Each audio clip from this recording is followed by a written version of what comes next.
There's a 400-year-old Japanese parable that explains why most people live their entire lives without ever truly meeting themselves. Do you know the tragedy? You spend decades building a life, and yet the person living it remains a stranger. Have you ever looked in the mirror and felt like you're staring at someone you don't recognize? Not physically, but deeper. The person looking back has your face, your memories, but something essential is missing. The Japanese discovered why centuries ago, and what they found changes everything. Before I share this story that transformed a man's understanding of himself, I invite you to subscribe to the channel, leave a like below, and comment. What part of yourself have you lost along the way? This helps me understand you better and bring even more valuable content. Now, let's begin. The man who lived someone else's life. David was 38 years old, successful by every conventional measure. Corporate manager, six-figure salary, nice house in the suburbs, 2 cars, a wife, 2 children. On paper, he had won at life. But every morning, the same nightmare. The alarm rings at 6 a.m. He opens his eyes, and for exactly 3 seconds before full consciousness returns, he feels a weight crushing his chest. A silent scream that asks, "Is this really my life?" Then the autopilot kicks in. Shower, suit, coffee, commute. Meetings, emails, performance reviews, commute, dinner, TV, bed. Repeat, repeat, repeat. David couldn't pinpoint when it started. Maybe at 23 when he chose business school because it's practical. Maybe at 27 when he took the corporate job because it pays well. Maybe at 32 when he bought the house in the suburbs because that's what you're supposed to do. Small decisions, each one reasonable, each one moving him further from something he couldn't name. And now at 38, he was living someone else's dream. But whose? His wife noticed. "You're here, but you're not here," she said one night. David wanted to argue, but he couldn't. She was right. He was a ghost in his own life. The breaking point. It happened during a company presentation. David was pitching a new strategy to senior executives. Months of work, a career-defining moment. He stood at the podium, PowerPoint ready, and opened his mouth to speak. Nothing came out. Not nervousness, not stage fright. Something deeper. A sudden, overwhelming realization. I don't care about any of this. He stood there silent, looking at the expectant faces. And in that moment, something cracked. He apologized, left the room, drove home in the middle of the day. His wife found him in the garage, sitting in his car, staring at nothing. "David, what happened?" "I don't know who I am," he said. Not dramatically, just factually. "I've spent 15 years becoming someone, and I have no idea who that someone is." That night, unable to sleep, he did what people do when they don't know what else to do. He searched. How to find yourself. Who am I? Lost sense of identity. The algorithms fed him the usual content. Self-help gurus, personality tests, vision board tutorials. He consumed it all. Nothing helped. Then, 3 days later, a video appeared with a simple title.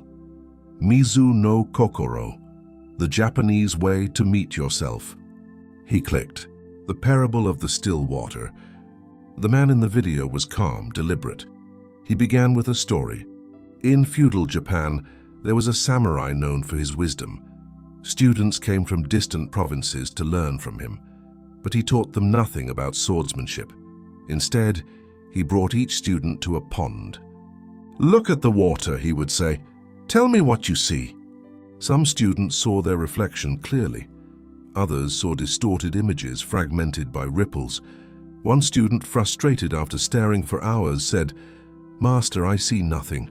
The water is too disturbed." The master replied, "Exactly, this is your mind, constantly agitated by desires, expectations, fears, judgments. You cannot see your true self because the water never becomes still." "How do I still the water?" the student asked. "So you don't," the master said. "You stop disturbing it." David paused the video, read the words again. "You stop disturbing it." The narrator continued. "The Japanese call this mizu no kokoro, mind like water. Not forced stillness, not suppression, simply the cessation of disturbance. And when the water becomes still naturally, you see your true reflection for the first time." Something clicked in David's chest. Every self-help book, every course, every strategy had been about adding more goals, more habits, more identity construction. But what if the problem wasn't absence? What if it was excess? The 3 disturbances. The video explained that most people never meet their inner selves because of 3 constant disturbances. Disturbance 1, expectations. Not yours, everyone else's. Parents, society, culture, algorithms. You spend so much energy becoming what others expect that you never discover what you actually are. David saw it clearly. Business school, his father's expectation, corporate career, society's definition of success, suburban house, cultural script of adulthood. He had never asked, "What do I actually want?" Disturbance 2, comparison. You measure yourself against others constantly, richer, fitter, more successful. Your mind never rests because there's always someone ahead. And in that constant measuring, you lose the only measurement that matters. Are you becoming more yourself? David thought of his colleagues, his neighbors, his LinkedIn feed, an endless parade of people to measure himself against. He was exhausted not from failing, but from racing. Disturbance 3, the false self, the persona you constructed to survive. The mask that worked so well it fused to your face, the adaptive self that protected you, pleased others, navigated social hierarchies. But it's not you, it's armor. And armor is heavy. David realized he had spent 15 years perfecting a character in a play he never auditioned for. The practice, stopping the disturbance. The video offered no elaborate system, no 12-week program, just a practice. For 10 minutes every day, sit in silence. Not meditation, not mindfulness, just sitting. No goals, no technique, no trying to become anything. Simply let the water settle. David thought, that's it, that's the solution. But he was desperate enough to try. The first session was torture. His mind screamed with agenda items, worries, plans. He lasted 4 minutes before giving up. The second session, 6 minutes. The third, 8. By week 2, something strange happened. In minute 7, between thoughts, a space opened. And in that space, a whisper. "I've been waiting for you." Not a voice, a presence. Something underneath the constant noise. Something that had been there the entire time, watching, waiting for him to stop moving long enough to notice. Week 4. The whisper became clearer. It had preferences. It liked writing, not spreadsheets. It valued depth, not status. It wanted fewer possessions, more time. It was quiet, contemplative, creative. It was him, the actual him, not David the manager, not David the husband, not David the success story, just David, the transformation. David didn't quit his job dramatically. He didn't divorce his wife. He didn't sell everything and move to a monastery. But everything changed. He started saying no to projects that drained him, to social obligations that felt hollow, to expectations that weren't his. He started saying yes to writing in the mornings, to walks without destination, to conversations that mattered. His wife noticed immediately. "You're back," she said. "I don't know where you went, but you're back." 6 months later, David made one big change. He took a pay cut to move to a role that actually interested him. His colleagues thought he was insane. His father was disappointed. But David felt something he hadn't felt in 15 years, aligned. The inner self and the outer life were finally meeting. The truth about finding yourself. Here's what the video revealed that changed David's life. You don't find your inner self. You've never lost it. It's been there the entire time beneath the disturbances. The tragedy isn't that people don't know themselves.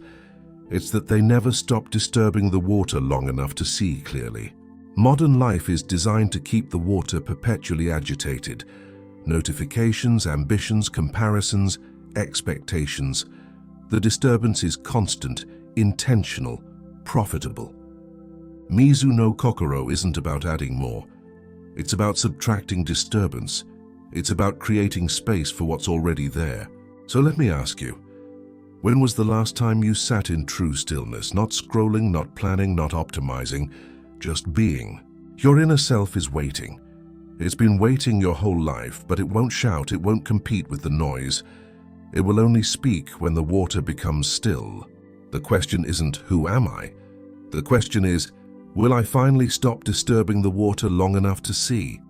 If this story resonated with your soul, subscribe to this channel and activate notifications. Tell me in the comments, what disturbance do you need to stop? And remember, you are not lost, you're just hidden beneath the ripples. Be still and you'll find yourself waiting. Thank you for watching. Until next time.